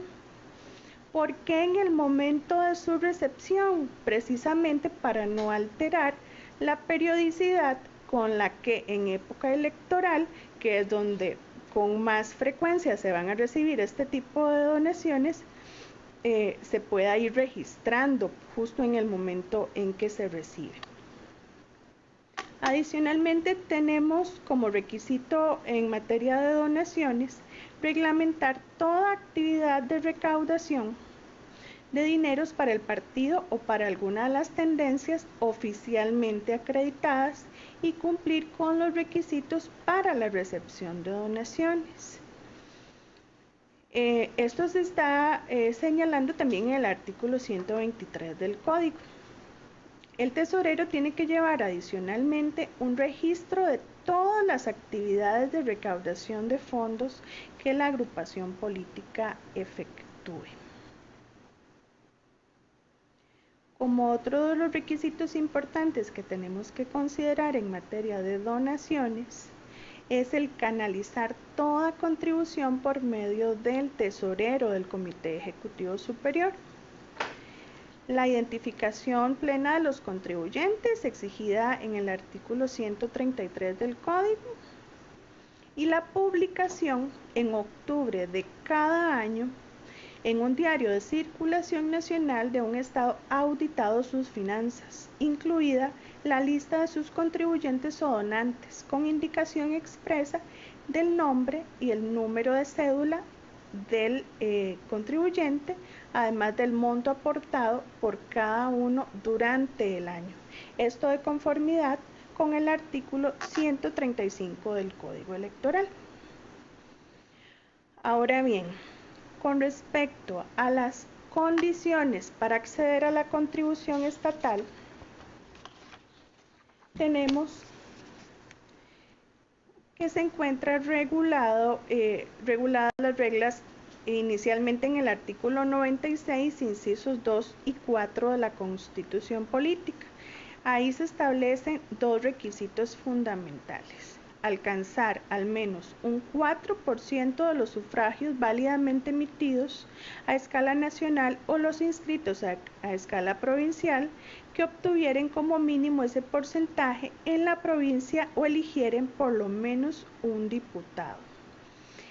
En el artículo 99 del Código Electoral vemos que esa posibilidad para acceder a la contribución estatal, si bien como vemos en la Constitución Política no se contemplan los partidos políticos a escala cantonal, el artículo 99 del Código amplía esa potestad o esa posibilidad para que los partidos a escala cantonal accedan a la contribución estatal siempre que elijan al menos un regidor. El otro requisito para acceder a la contribución estatal es comprobar los gastos ante el Tribunal Supremo de Elecciones, lo cual realizan mediante la presentación de liquidaciones de gastos ante el Departamento de Financiamiento de Partidos Políticos. Con respecto a este deber de justificar los gastos, mediante la presentación de liquidaciones de gastos, tenemos varios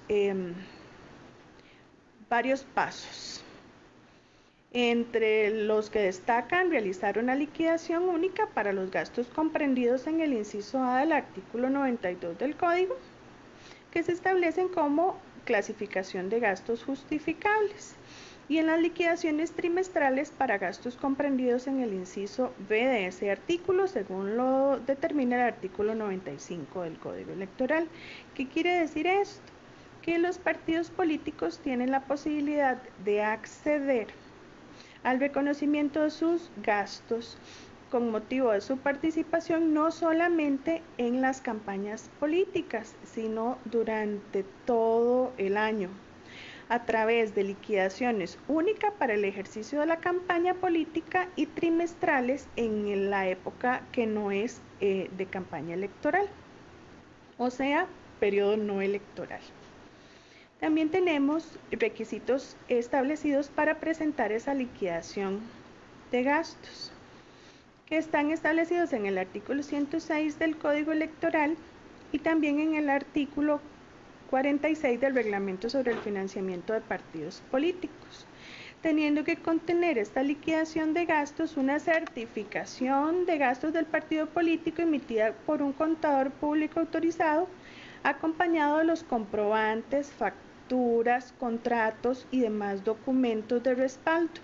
Estos informes tienen que emitirse por un contador público autorizado y son referentes a los resultados del estudio que efectuó para certificar cada una de las liquidaciones de gastos. Importante en cuanto a esto, no todos los contadores públicos autorizados pueden emitir certificaciones de liquidaciones de gastos. De conformidad con lo establecido en la normativa electoral, los contadores públicos autorizados que certifiquen estos gastos deben estar previamente inscritos en la Contraloría General de la República para estos fines. Ese requisito es un requisito de validez de esta certificación que es de vital importancia tener en cuenta. Adicionalmente, tenemos que tener claro que para justificar los gastos y en la presentación de liquidaciones, tienen los partidos políticos que señalar antes del pago la cuenta bancaria en que debe depositarse la contribución estatal al finalizar el proceso de revisión.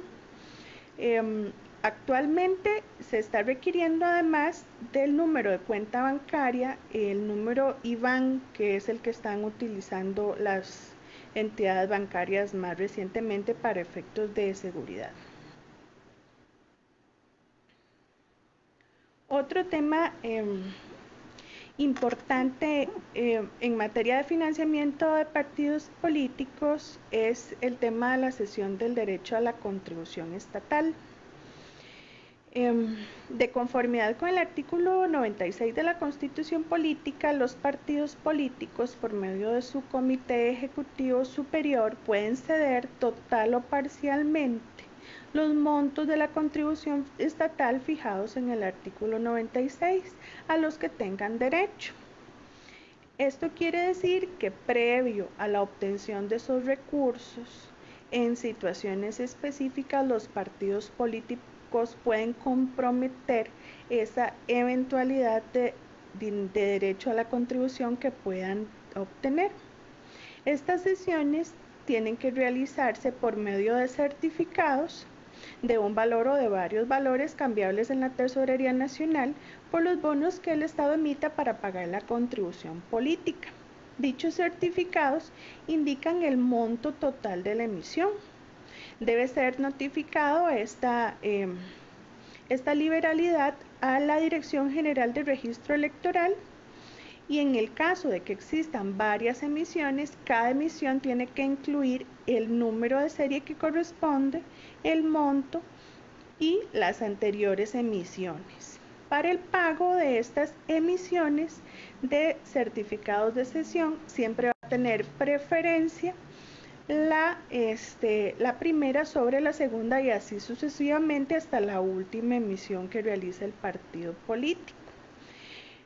Usualmente los partidos políticos enumeran sus emisiones mediante series A, B, C, D, establecen valores para esos montos de emisiones y para esos certificados. En este sentido, a lo que hace referencia el artículo 115 del Código Electoral es que una vez aprobado el monto final por parte del Tribunal Supremo de Elecciones y ante la emisión de sesiones de derecho a la contribución estatal, se irán pagando proporcionalmente, iniciando desde la emisión A. Y una vez cancelado todo el monto correspondiente a la emisión A, se empezará a asignar un valor a la emisión B de la sesión y así sucesivamente. Es importante saber aquí que con respecto al derecho a la contribución, a la cesión del derecho a la contribución estatal, que derecho a la contribución estatal es un derecho eventual que estará supeditado a los resultados que el partido político tenga con motivo de su participación en un proceso eleccionario. También es importante saber que solo aplica en campaña presidencial, es decir, esta sesión, esos certificados de cesión o popularmente conocidos como bonos de deuda política, solo existen durante las campañas presidenciales. En las elecciones municipales esta figura no existe, por disponerlo así el Código Electoral. También la circular de FPP C07-2017, emitida por el Departamento de Financiamiento de Partidos Políticos y cuyos enlaces a circulares también se encuentran al final de esta presentación, establece parámetros, formatos y todo el procedimiento que tiene que llevarse a cabo para que los partidos políticos realicen estas emisiones, por lo cual es importante recalcarles que los enlaces que están ahí y que si ustedes tienen la oportunidad de accederlos, los revisemos, porque esto también forma parte de el sustento normativo que regula la materia de financiamiento de partidos políticos y viene a clarificar muchas de estos temas. Con respecto propiamente a lo que son los certificados de cesión, podemos decir que es un instrumento legal que ideó el legislador con el objeto de otorgar a los partidos políticos la posibilidad de ceder anticipadamente su eventual derecho a la contribución estatal. ¿Para qué?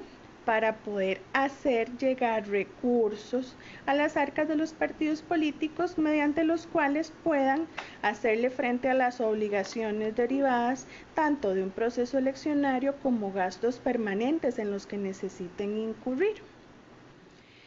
A partir del año 2013, mediante un fallo de la Sala Constitucional que se dio con ocasión de una acción de inconstitucionalidad que tuvo suspendido el uso de los certificados de cesión, la Sala dijo que si bien pueden seguirse usando este tipo de mecanismos, únicamente podían realizarse entre personas físicas nacionales a favor de bancos que integraran el sistema bancario nacional y de los medios de comunicación colectiva. A raíz de esta resolución de la Sala Constitucional, la Dirección General de Registro Electoral y Financiamiento de Partidos Políticos emitió una directriz que determinó emigrar de un sistema de endoso nominativo e inscripción en un registro de emisores a efectos de acceder a una mayor seguridad en la colocación de estos certificados. ¿Para qué le sirven a los partidos políticos estos certificados? Bueno, ya dijimos que para hacer llegar recursos para poder hacerle frente a las obligaciones partidarias a través de 3 mecanismos establecidos también por la normativa electoral, como medio de pago para la adquisición de bienes y servicios, también como garantía para la obtención de créditos. En la pasada campaña electoral, los partidos políticos, a través de la emisión y colocación de certificados de cesión, garantizaron créditos mediante los cuales también se constituyeron fideicomisos que hicieron frente a gastos de campaña.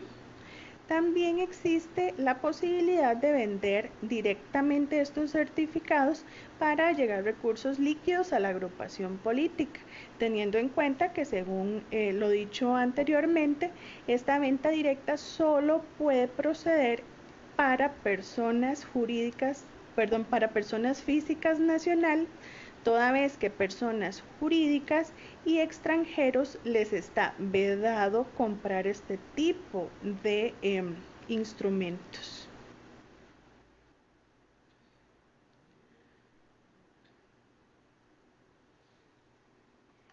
El Código Electoral también tipifica conductas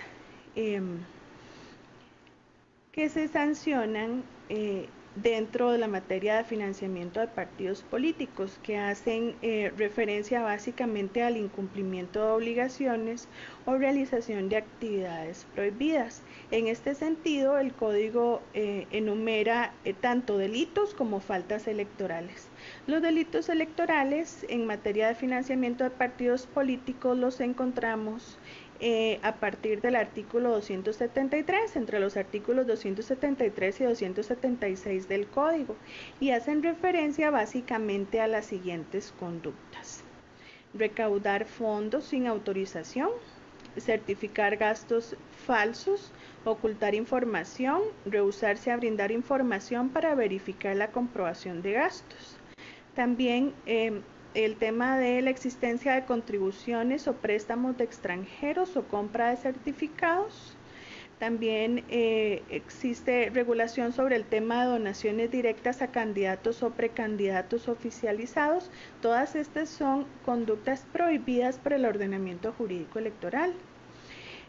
Regula también la existencia de donaciones por interpósita mano, estructuras paralelas o mecanismos no autorizados por el comité ejecutivo.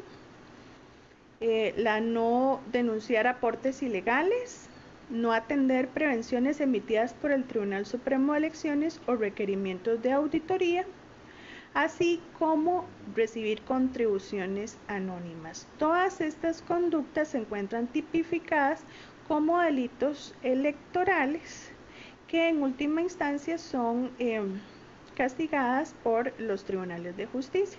Entonces, ante el hallazgo de actividades tipificadas como delitos, el Tribunal Supremo de Elecciones tiene que dar parte a los tribunales ordinarios y estos se encargan de sancionar estas conductas.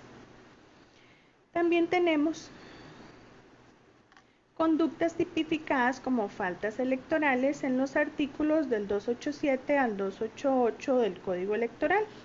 Aquí destacan la no remisión de estados financieros, tanto mensual como trimestralmente, según lo indicado anteriormente.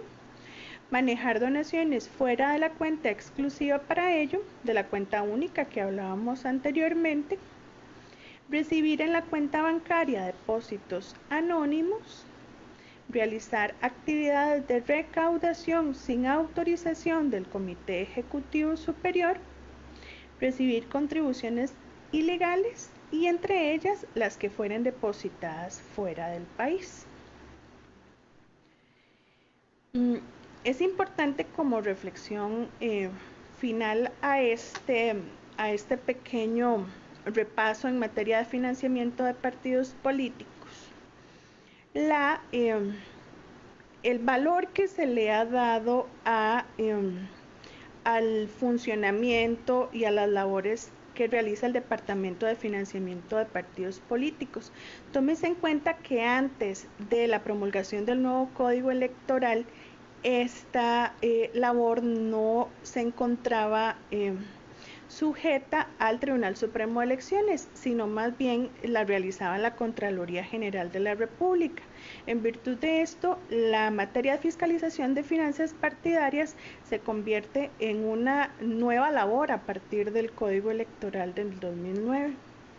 En una ponencia que el doctor Luis Antonio Sobrado González, presidente del Tribunal Supremo de Elecciones, magistrado presidente, realizó en Brasil, titulada El control del financiamiento político en Costa Rica, normas y mejores prácticas, destacó la función del Departamento de Financiamiento de Partidos Políticos y la función fiscalizadora de las finanzas partidarias al decir esto.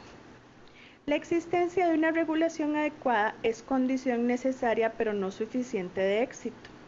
Fue indispensable contar además con la voluntad y el compromiso del órgano de fiscalización de ejercer su renovada autoridad y la dotación de suficiente músculo administrativo para poder hacerlo.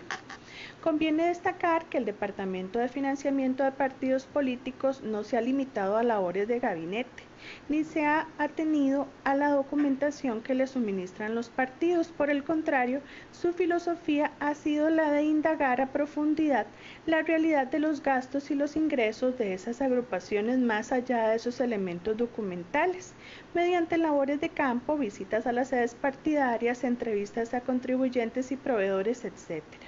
La confrontación de los datos aportados con la información de que disponen las autoridades tributarias, los bancos y la entidad encargada de la seguridad social, entre otros. Como les decía al inicio de la exposición, aquí se les están dejando enlaces de interés en caso de que ustedes quieran consultar a profundidad tanto la normativa de la que aquí hablamos, como las circulares emitidas por el Departamento de Financiamiento de Partidos Políticos. Adicionalmente, en la presentación les están dejando los datos de contacto en caso de que surja en el futuro pues alguna consulta relacionada propiamente con la materia de financiamiento partidario. De mi parte sería lo relacionado con materia de financiamiento de partidos políticos. Agradecerles nuevamente la participación que ustedes tuvieron. Muchas gracias, María. Con esto estaríamos finalizando el ciclo de las 3 charlas de esta capacitación. Vamos a dar espacio de unos 5 minutos, 10 minutos máximo de preguntas para que ustedes puedan aclarar sus inquietudes con las expositoras expertas en los diferentes temas. Mientras damos este espacio, les recuerdo que pueden visitar la página del TSE, que es www.tse.go.cr.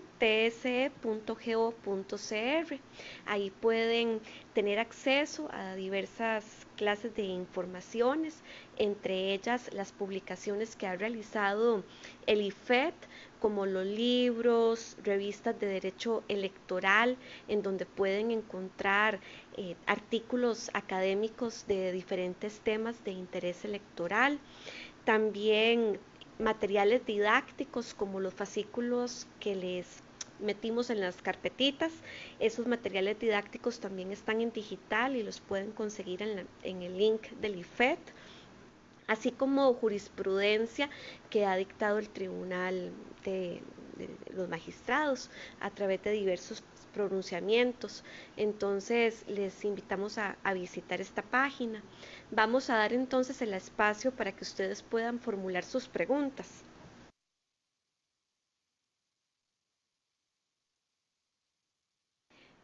Bueno, vamos a recibir las preguntas que tengan en Pérez Celedón. Les pedimos que las hagamos todas seguidas para que las facilitadoras puedan irlas respondiendo.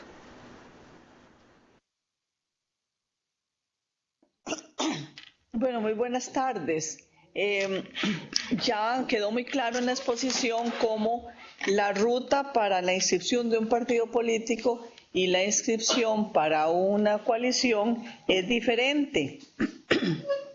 A mí me llama la atención que también en la exposición anterior vimos y quedó claro que la coalición no origina un nuevo partido político. Sin embargo, está sometido y regulado la coalición a toda la normativa de requerimientos y obligaciones, liquidación, sanciones, faltas, donaciones, prohibiciones y el acceso a la contribución estatal del financiamiento de los partidos políticos. Entonces, pues ahí me llama un poco la atención que la ruta es diferenciada, pero luego en esta parte, no siendo un partido político, esta parte sí es igual para todos.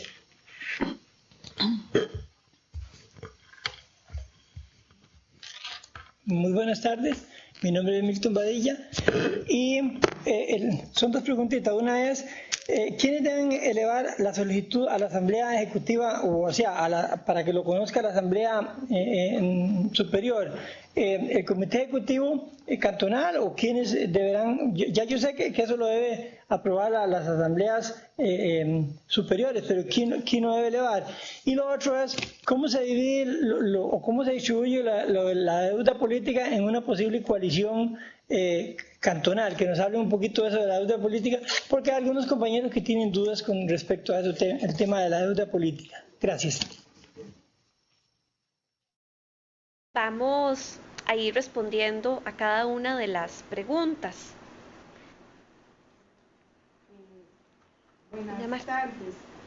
En relación con la primera consulta que nos plantea la señora, efectivamente sí, pese a que la conformación de un partido político es diferente a la conformación de una coalición, efectivamente se sujeta a las regulaciones establecidas en el Código Electoral, porque así ha sido establecido en las disposiciones normativas, y además por una razón, porque quienes están participando ya son partidos políticos inscritos. Entonces, pareciera que el legislador no quiso someter a la misma rigurosidad que se somete y a la misma cantidad de requisitos que se somete una nueva agrupación política a las coaliciones, bueno, porque ya las coaliciones han pasado por todo el proceso de inscripción en forma individual de los partidos que las conforman. Ahora bien, en relación con el tema del sometimiento a sanciones, a materia de financiamiento, etcétera, pues sí, el ordenamiento jurídico sujeta a las coaliciones a todo este tipo de regulaciones existentes, porque precisamente se está planteando ante el electorado la posibilidad de presentar candidaturas comunes, y entonces todas las regulaciones que se aplican a los partidos en forma individual se van a aplicar también a las coaliciones. En segundo término, en relación con las consultas de don Néstor Badilla, efectivamente es la Asamblea Superior, como usted lo tiene claro, la que va a aprobar la posibilidad de participar en coalición. Ahora bien, ¿cómo se eleva de parte de las instancias cantonales a la Asamblea Superior la posibilidad de participar en coalición y con cuáles partidos desean coaligarse? Pues dependerá de las regulaciones estatutarias que tengan a lo interno los partidos políticos. De hecho, en una de estas semanas un comité ejecutivo superior de un partido inscrito a escala nacional nos hizo esa misma consulta, y la respuesta por el registro de partidos políticos es que las agrupaciones políticas a lo interno son las que tienen que establecer el mecanismo.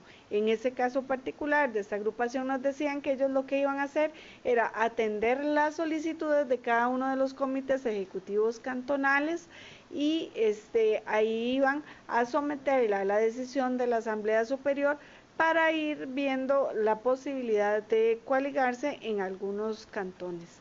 Cómo se dividen los puestos, cómo se divide la deuda, cómo se establecen el resto de requisitos, eso tiene que ser por un acuerdo entre las agrupaciones que se van a coaligar. Entonces, esos acuerdos que dependen de la regulación partidaria y están sometidas al principio de autorregulación, los deben definir cada una de las agrupaciones a lo interno, y después lo van a concretar en el pacto de coalición. Con esto, ¿qué quiero decir? Que no hay regulaciones que le impongan a los partidos la forma de hacerlo. Los partidos, de conformidad con el principio de autorregulación, llegarán a los acuerdos correspondientes para determinar cómo se van a dividir los puestos, cuáles agrupaciones políticas son las que van a encabezar las papeletas, por ejemplo, para una alcaldía, cuáles agrupaciones van a encabezar los puestos, por ejemplo, para regidores, si de la cantidad de regidores que se van a elegir en un cantón, pues el partido A va a tener 5, el partido B es 3, por ejemplo, en fin. Todos esos aspectos son parte de la negociación política entre las agrupaciones, y hay libertad plena siempre y cuando todo eso luego se concrete en el pacto de coalición. Vamos entonces ahora a trasladarnos a Ciudad Neily para ver si por allá tienen consultas que realizar. Sí, gracias. Muy buenas tardes. Mi nombre es Julio Reyes. Ante todo quiero darles muchas gracias por la información dada. Me parece muy clara, muy precisa, y pues es cuestión de prestar atención. Mi consulta en particular va enfocada en ese sentido. Se habla sobre el presupuesto de capacitación permanente en un partido. Parto de una realidad. Políticamente en el país, la comunidad o los pueblos carecen, diría yo, de capacitación. Una cosa es estar informado y otra es estar capacitado para el ejercicio de la cuestión. Yo he hecho una consulta recientemente de qué es cívica y para qué se usa. Según el diccionario, la Real Academia Española dice que cívica es el conjunto de normas que capacitan a una persona para vivir en sociedad y formar una cultura y llegar a una civilización. A la hora de formar un partido, como estamos en este caso, pues me parece oportuno hacer la consulta, porque sobre presupuesto de capacitación permanente yo no veo en los partidos actualmente que esta capacitación permanente se esté dando, sin la cual pues no sería posible. Entonces, mi pregunta específica es, bueno, ¿ese presupuesto sale de las contribuciones de los contribuyentes o el Estado aporta algo a esta permanente formación? Gracias. Bueno, en relación con esta consulta, es una consulta bastante interesante que tiene diferentes aspectos a considerar. Supongo que interpreto, don Julio, que usted la hace desde la perspectiva de los partidos ya inscritos, porque en el proceso de constitución de una nueva agrupación política no vamos a contar con una contribución estatal. Sí es importante establecer que, bueno, que las agrupaciones políticas dentro de sus estatutos deben establecer los porcentajes específicos que van a destinar para gastos de organización y de capacitación. El artículo 52 del Código Electoral además les impone la obligación de tener un rubro para capacitación de forma permanente, y no solo tenerlo de forma permanente, sino de forma paritaria, de manera tal que se capacite por igual a hombres y a mujeres. Lamentablemente, y así tenemos que decirlo, hay agrupaciones políticas que tienen amplias reservas correspondientes a esos rubros y en realidad no hacen uso de ellos.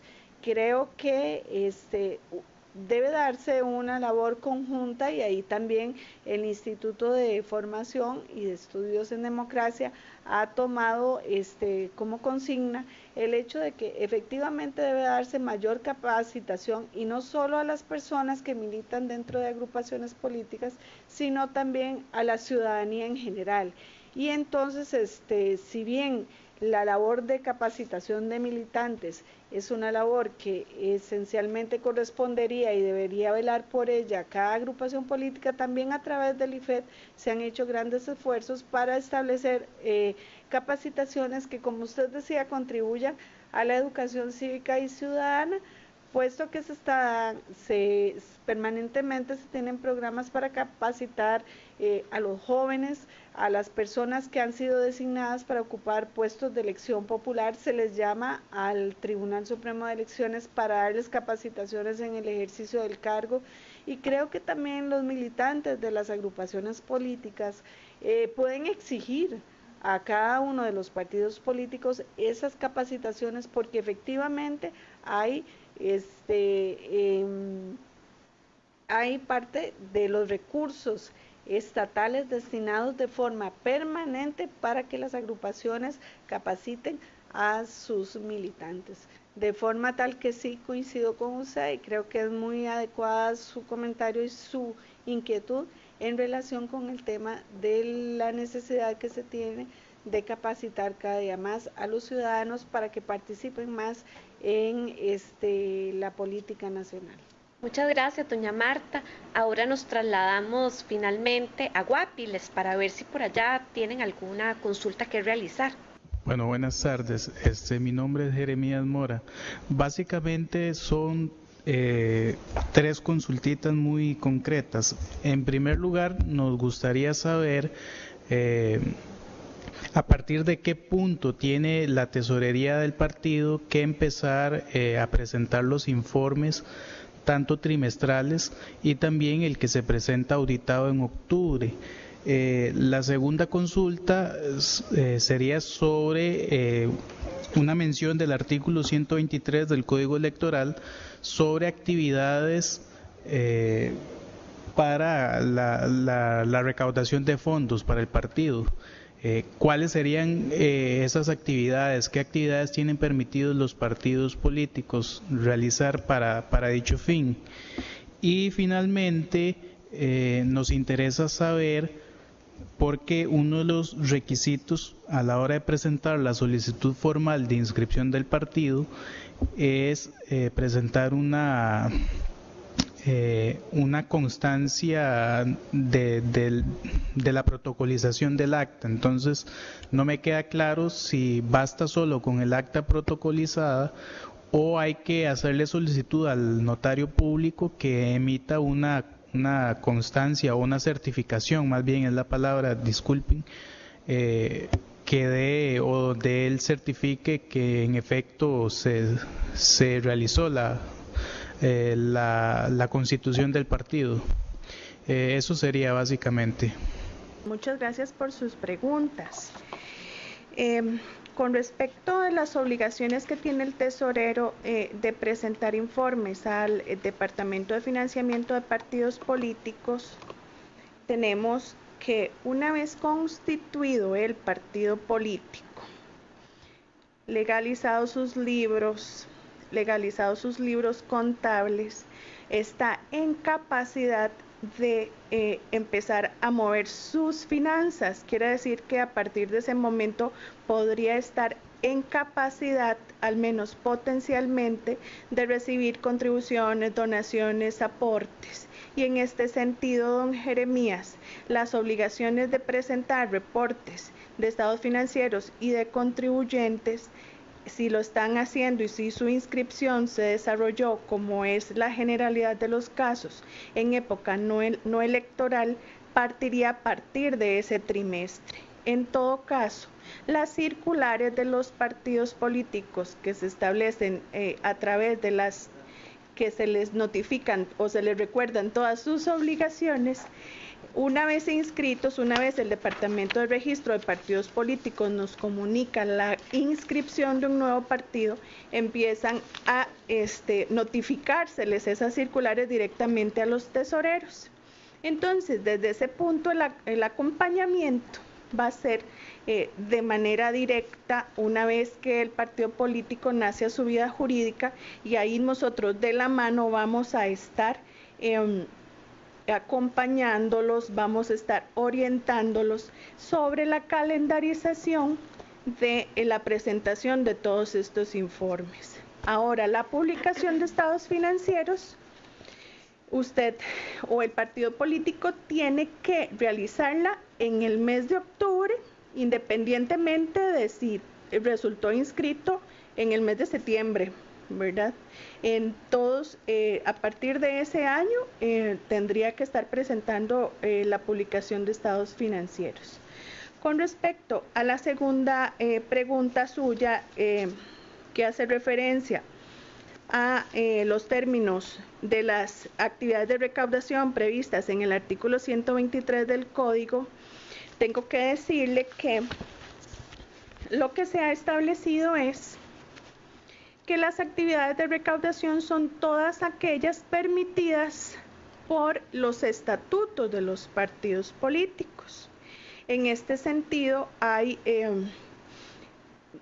prohibiciones específicas. Entonces, en esas actividades de recaudación, usted no podría recaudar donaciones ni aportes de personas jurídicas ni de extranjeros. Sin embargo, cualquier otra permitida por el ordenamiento jurídico y que no prohíba el estatuto del partido político puede perfectamente realizarse. Adicionalmente a esto, el cuadro y manual de cuentas y los tipos de gastos que regula el reglamento sobre financiamiento de partidos políticos establece la forma en que los partidos políticos adquieran ingresos y establece como otros ingresos dentro de estos, que usted también puede acceder dentro del enlace que se le está incluyendo en la presentación de financiamiento, que otros ingresos podrían provenir de rifas autorizadas, de otras actividades de recaudación lícitas y también de cuotas de afiliación o membresías, siempre que este tipo de actividades de recaudación estén permitidas por el estatuto del partido político. Don Jeremías, buenas tardes. En lo que respecta a la solicitud formal de inscripción, Si bien es cierto, el artículo 60 del Código Electoral establece una certificación del acta notarial de constitución, como hablábamos en la presentación, ese es el acto inicial para que el partido debe presentar ante la ventanilla única de la Dirección General del Registro Electoral o en una oficina regional. Lo primero que hace el partido político es una asamblea de constitución. En virtud de que una vez hecha esa asamblea de constitución, ustedes tienen que presentarla protocolizada ante el Tribunal Supremo de Elecciones, ya ese requisito se vería cumplido en ese momento. Entonces, cuando se presente la solicitud formal de inscripción, como ya ese requisito se ha presentado con anterioridad, lo único que van a tener que presentar es el acta de la Asamblea Superior debidamente protocolizada, junto con las adhesiones debidamente recolectadas. Esos serían los dos únicos documentos que tendrían que presentar con la solicitud formal de inscripción, dado, como les repito, que el acta constitutiva fue presentado como requisito número 1 para que el partido inicie su proceso de inscripción. Hemos finalizado esta capacitación. Les agradecemos muchísimo su asistencia. Realmente nosotros valoramos el que se trasladen hasta la sede de la UNED. Y también les agradecemos a las facilitadoras el haber estado aquí facilitando cada uno de estos temas. Les recordamos que desde el área de asistencia de partidos políticos estamos para atender sus consultas, para ayudarles y guiarles en todos estos procesos. Contamos siempre con la colaboración de las diferentes áreas del tribunal, entonces esperamos ser un canal que les facilite a ustedes la información. Recordamos que firmen, por favor, la lista de asistencia para que queden en los contactos del tribunal, y les agradecemos nuevamente el haber participado el día de hoy. Muchísimas gracias. Hasta luego.